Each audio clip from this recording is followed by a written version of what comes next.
Bob, one of the age-old adages is the customer is always right. And, sometimes we hear some different things, but I understand you have a story to tell us. I do.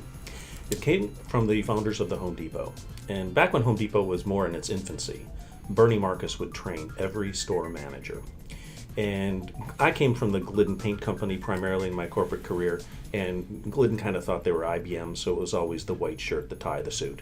And we went in to see the new store, and Bernie just happened to be in the paint department.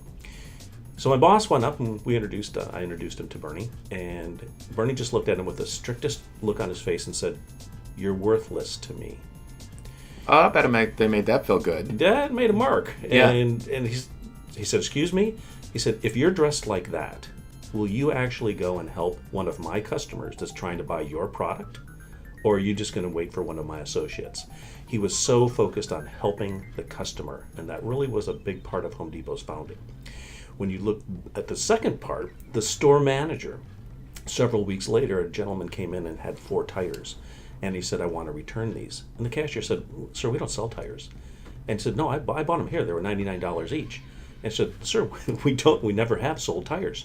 The store manager came over, told her to refund the man the $400.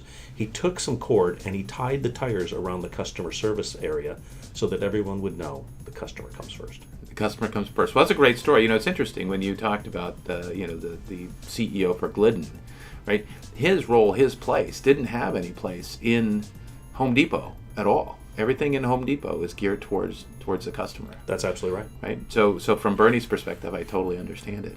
It was very interesting, and I learned and have taken throughout my career that you're not always going to do what they ask, but you always make sure you're treating the customer with respect. Now, the tire story. Now, that's a fun story. I really enjoy that.